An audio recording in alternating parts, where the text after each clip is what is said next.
Peradaban Islam di Rusia. Menarik sih. Rusia kan dikenal sama rezim komunis ya. Peradaban Islam di tanah Rusia di mana terkenal dengan rezim komunis yang tidak mempercayai akan adanya Tuhan. Lalu kalau gitu gimana ya sama Islam yang ada di Rusia? Welcome to Rusia. Assalamualaikum. Sepertinya kalian penasaran ya tentang bagaimana Islam di negara Rusia ini. Untuk itu sebelumnya kalian harus terlebih dahulu di mana sih Rusia itu sebenarnya? Sebelumnya kalian pasti udah tahu dong bahwa Rusia ini adalah negara terbesar di dunia. Wilayahnya sama dengan 11,5% dari wilayah di dunia dengan luas 17 juta kilometer persegi yang terbentang sepanjang 10.000 km dari Laut Baltik hingga Samudra Pasifik. Kalian tahu nggak? Julukan daripada negara Rusia ini adalah negara dengan julukan beruang merah. Kenapa sih bisa sampai negara ini dijuluki sebagai negara beruang merah? Jawabannya karena beruang merupakan hewan ikonik daripada negara Rusia, sedangkan merah adalah tanda dari darah biru di Uni Soviet. Rusia juga merupakan negara yang unik karena bukanlah termasuk dalam negara Asiatik ataupun negara yang termasuk dalam Eropa Barat. Teman-teman, kalian juga harus tahu nih bahwa Rusia menempati posisi ke-9 sebagai negara dengan jumlah penduduk terbanyak di dunia setelah Nigeria dan Bangladesh. Jumlah penduduk Rusia dari sensus yang dilakukan pada tahun 2020 tercatat ada 146.877,88 orang dan dapat kita katakan kepadatan penduduk bisa mencapai 9 juta per kilometer. Wow. Adapun kalau kalian bertanya nih tentang jumlah muslim di Rusia, ada banyak pendapat namun yang paling masyhur ada 2 variasi. Ada yang mengatakan dari 3 sampai 20 juta. Namun variasi tersebut tentunya muncul karena sulitnya untuk pendataan yang ada di Rusia sana. Mengapa jumlah muslim sulit untuk kita ketahui? Bahwasanya pada sensus nasional di Rusia tidak adanya yang dinamakan dengan sensus terkait agama warga tersebut, dan juga terdapat permainan dan manipulasi politik terhadap masalah populasi muslim di Rusia tersebut. Di Rusia, Islam merupakan salah satu agama tradisional warisan sejarah. Suku asli Rusia mulai memeluk Islam ketika Arab menaklukkan Rusia di abad ke-8. Wilayah muslim pertama di Rusia adalah Volga, Bulgaria. Bangsa Tartar mewarisi agama Islam ke orang-orang Eropa dan Turki, Persia. Pada zaman pemerintahan komunis, umat Islam dilarang membawa mushaf Al-Quran. Begitupun dengan masjid-masjid yang kian ditutup setiap harinya. Namun, kehidupan muslim Rusia saat ini jauh lebih baik daripada zaman sebelumnya. Lalu bagaimana sih keseharian para umat muslim yang berada di sana? Karena Islam yang kita ketahui di Rusia terdengar sedikit asing di telinga. Namun ternyata nih teman-teman, seperti yang telah dijelaskan sebelumnya, bahwa populasi umat muslim di Rusia merupakan populasi yang terbanyak kedua setelah penganut Kristen Ortodoks nih. Bahkan kalau kalian bertanya tentang apakah penganut muslim di sana hanyalah pendatang ataukah ada yang memang berkebangsaan Rusia asli yang telah menganut keyakinan muslim sejak lahir, jawabannya ya betul. Kita bisa untuk menjumpai orang-orang muslim Rusia yang asli dari sukunya di sana, dan juga kita bisa menjumpai mereka dalam kehidupan percaturan ekonomi sehari-hari. Mulai dari kita bisa melihat mereka pada masalah pemerintahan, ekonomi, dan bahkan budaya.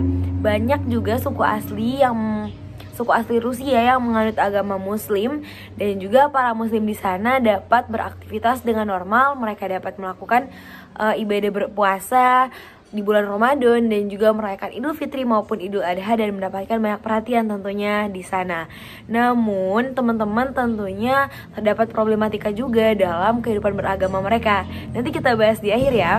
Namun ada fakta menarik nih bahwa pemerintah Rusia melihat adanya potensi dengan adanya kaum muslim yang banyak nih di Rusia, yaitu agama kedua terbesar setelah Kristen Ortodoks, memberikan peluang bagi pemerintah di sana untuk menggait wisatawan dalam tanda kutip dengan cara menjalin hubungan baik dengan negara muslim.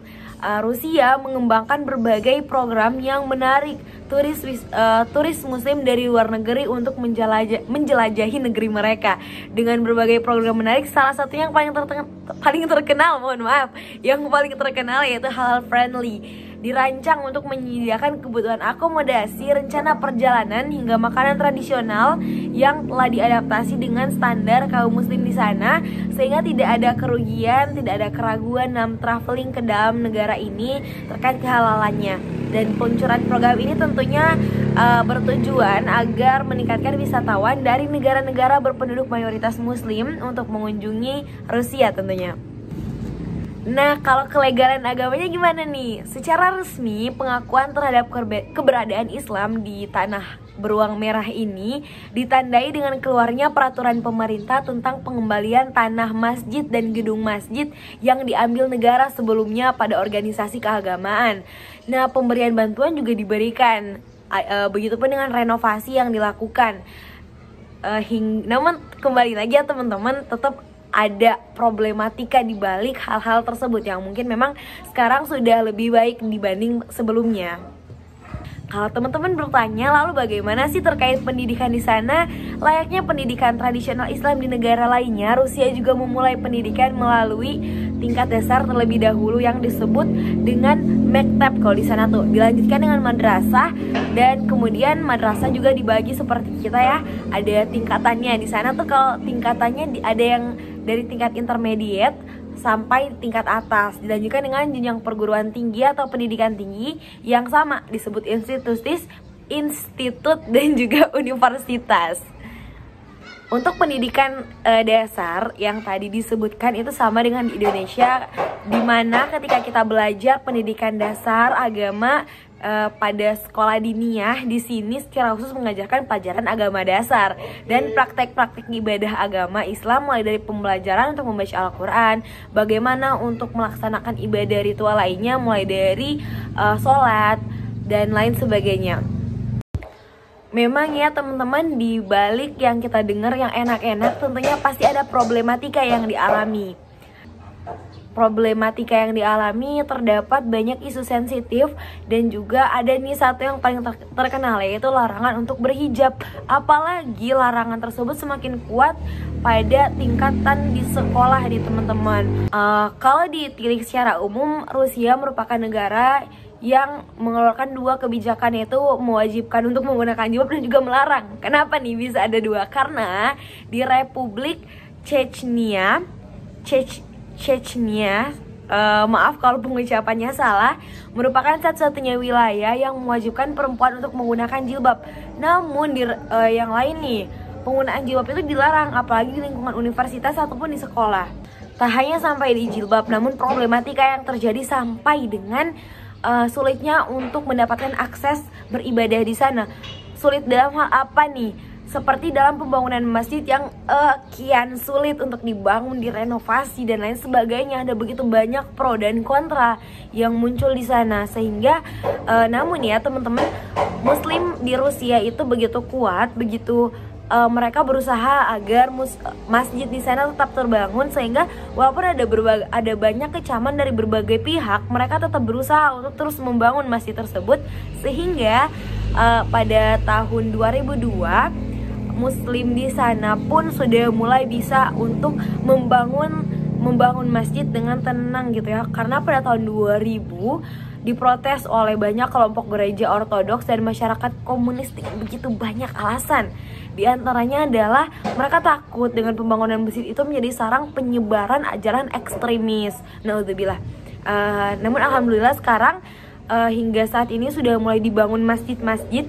Namun memang belum mencukupi kebutuhan Muslim yang begitu banyak nih teman-teman. Bisa bayangin dong ya, Muslim di sana itu merupakan agama, maksud saya Islam merupakan agama kedua terbesar setelah Kristen Ortodoks. So dapat disimpulkan teman-teman bahwa kita dari belajar sejarah peradaban maupun belajar kondisi yang ada di Rusia saat ini, semoga kita semakin terpicu ya semangatnya untuk terus lebih bersemangat lagi dalam beribadah kepada Allah Subhanahu wa taala. Di tengah kita yang diberikan kemudahan dalam beribadah di Indonesia ini.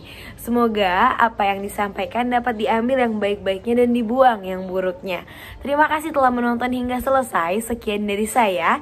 Dan video ini diperuntukkan untuk tugas mata kuliah Sejarah Peradaban Islam yang diampu oleh Bapak Saiful Anwar dan Bapak Rizri Sahrinugraha. Saya Ade Setianingrum Sutrisno dengan nomor induk mahasiswa 1903474 pamit undur diri. Wabillahi taufiq wal hidayah. Wassalamualaikum warahmatullahi wabarakatuh.